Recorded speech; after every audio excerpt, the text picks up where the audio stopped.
Мешітке келіп намаз оқыған урматтуу бир тууган, биринчиси үйдө окуган намаздан 25 же 27 есе сооптуу болот.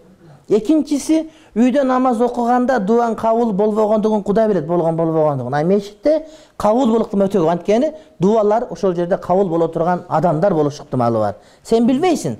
Балким бир жерде кароолчу жөнөр атпага турган бирөө, бирок дуасы кабыл болушу мүмкүн да. Ошон үчүн дуа кабыл болуш ыктымалы көп болгон себептен мешитте окуган жакшы. Андан кийинкиси ошол Амстердамда муфтий айткан үйдө окуган намаз бир 50%га чейин араң жеткизсең, ошол мечитте окуган намаз канча кемчилик окусаң деле, ошол 100% жете турган сооп, ошондой бир жакшылык мечитте даярдалып турат дейт. Андан кийинкиси, эгер чындап мусулманчылыкты жашап, мусулманчылыктын бир лаззатын, ырахатын таткың келсе, анда мечиттин аба ырайына келгенге аракет кылыш керек. Мечит таптакыр бөлөк.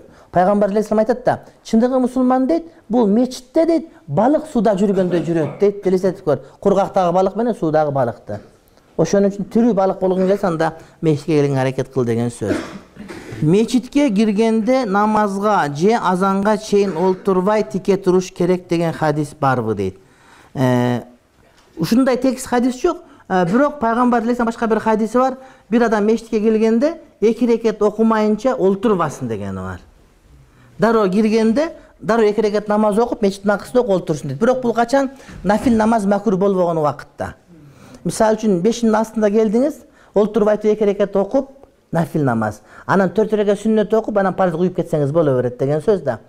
Анан шам казан айтылып калганда, мисалы үчүн, же болбосо асыр намаздан кийин кирип калдыңыз. Асыр окудуңуз, анан шамга кире турган болуп калдыңыз да, келсеңиз, асыр менен шам нафил окулунбайт, нафил окубай салуу убакыт. Анда жөн эле келип олтурасыз дагы, шамды окуп, анан кийин намазды уланта бересиз деген сөз болот. Кудай Таалам Кур'ан-ы Каримде айтат, албетте намаз адамдарды жаманкылык, жоруктардан, күнөөлөрдөн кайтарат дейт. Сени кайтарып айткан болсо, демек намазыңды кайра кайталап окуш керек деген сөз келип чыгат. Бирөө намаз окуп атса, анан намаз окуп атып элейнин байтал сөгүп аткан болсо, же кыйкырынып аткан болсо, же молдон урматтаганды билбесе, же аксакалды урматтаганды билбесе, анда эмне кылыш керек? Окуп аткан намазын кайра кайтарып окуш керек деген сөз болот. Намазы адепке чыгара албаптыр. Намаз үлгү бере албаптыр. Намаз сөгүштөн кайтара албаптыр. Демек ушул намаз нито окулунот. Же таараттын бир жери жок, же парыздын бир жери жок, же ниетинин бир жери ката деген сөз болот да, урматтуу бир тууганым. Ошон үчүн ошого эмне аракет кылыш керек.